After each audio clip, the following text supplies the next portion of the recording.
Bonjour. Il y a des années que je n'ai plus fait de vidéos. En effet, je ne cherche absolument pas à être suivi, mais en plus, je ne suis pas celui qui décide de ce que je dois faire ou écrire. C'est ainsi depuis toujours. Toutefois, pour les vidéos, je suis un amateur par rapport aux autres. J'invoque donc votre clémence. Je fais cette vidéo en réponse à celle de Silène Gilles sur Facebook, et dont le titre est « Et si la Bible avait tout faux ?» Je vais donc lui répondre très exactement, mais en y mêlant un autre sujet, celui de la pédophilie. Sa vidéo est très bien, sauf que tous les évangiles ont été écrits des siècles, voire plus d'1 millier d'années après la mort de Jésus. Ils ne sont donc que des rumeurs, des légendes, sur lesquelles les religions ont écrit des livres, dits saints, et censés dire la vérité, mais surtout leur vérité. Silène Gilles fait la même erreur en disant par exemple l'évangile de Marie. Marie n'a pas plus écrit que les autres disciples de Jésus. À cette époque-là, savoir lire et écrire était déjà un métier de haut niveau, signe d'un enseignement poussé. Même les Romains utilisaient des scribes sur pierre ou sur bois. Or, aucun de ses disciples, ni même Jésus, ne disposait de ces facultés, ni de ces moyens. Aucun ne savait ni lire ni écrire, pas même Jésus. En outre, à l'époque de Jésus, l'espérance de vie moyenne était de 20 à 25 ans. Autrement dit, ces évangiles ont été écrits sur base de légendes transmises par des adolescents de bouche à oreille sur des dizaines de générations.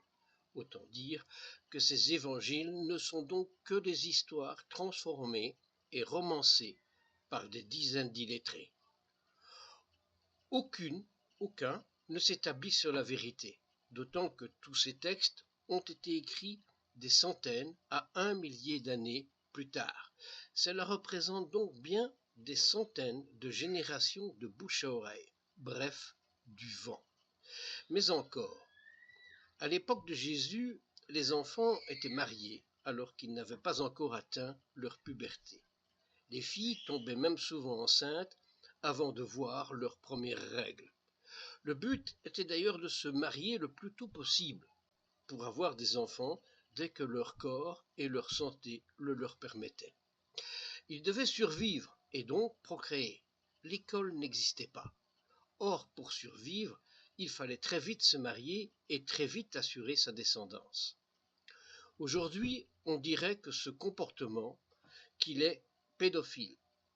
Mais cela signifie aussi que vos créateurs ont fait en sorte que l'attirance sexuelle des enfants ou des jeunes adolescents soit déterminant pour la reproduction de l'espèce humaine.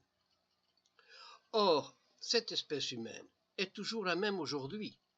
À 10 ou 11 ans, une fillette peut tomber enceinte, et à l'époque de Jésus, c'était indispensable.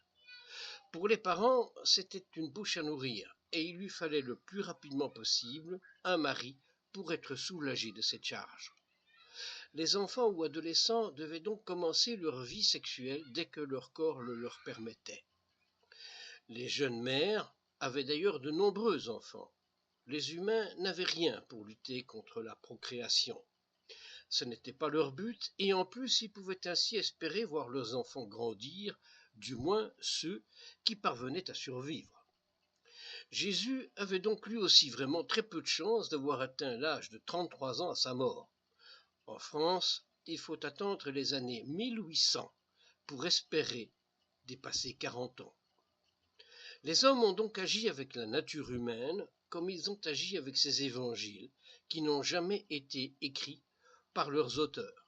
Ils se sont inventés des lois, des histoires et des livres qui n'ont jamais eu aucun lien ni avec Dieu, ni avec la morale, ni même avec la nature humaine ou la simple histoire des hommes. En conclusion, je dirais donc ceci. Des milliards de croyants croient en des choses dont il n'existe strictement aucune preuve. Les humains sont bêtes, ils ne se sont jamais posé la question jusqu'à quel âge pouvait-on espérer vivre à l'époque de Jésus. ils ne se sont jamais demandé si techniquement la moindre chose avait réellement été écrite. C'est cela la bêtise des hommes. La foi, c'est justement croire en quelque chose dont il n'existe aucune preuve. Mais cette foi ne fait pas de cette chose la moindre vérité. Elle est seulement le signe de l'imbécilité des hommes, montrant leur volonté de croire en un Dieu, en quelque chose de puissant. Mais le même principe existe en amour. On a foi en son ou sa partenaire jusqu'au jour où on comprend que l'on s'est trompé. Je ne dis pas que Dieu n'existe pas. Il existe bien, puisque c'est lui qui me commande et qui me dicte tous mes textes, y compris celui-ci. En outre, il fait en sorte que je survive dans une grande pauvreté et sans jamais avoir besoin de médecin. Toutefois, je dois affirmer que toutes les religions ne sont que des mensonges, destinés à contrôler les populations. Tout ce qu'elles relatent est faux. C'est par exemple également vrai pour les tables des 10 commandements des religions juives et chrétiennes. Elles n'ont strictement jamais existé. À cette époque-là, personne n'aurait même été en mesure de les lire. C'est ainsi pour tout. Mais les humains sont trop bêtes pour comprendre que les religions relatent des faits impossibles pour l'époque qu'elles décrivent. Les humains sont aveugles, car ils veulent croire en un Dieu, et que la seule description qu'ils en ont est celle donnée par ces religions mensongères. Mais Dieu existe bien, et ils s'apprêtent à le faire savoir. Les Juifs appellent Dieu les Elohim dans leur première Genèse, alors que les Indiens d'Amérique les appelaient depuis des millénaires auparavant les Elohim. Très prochainement, vous apprendrez réellement qui est Dieu, mais cela se fera dans l'effondrement total de l'humanité.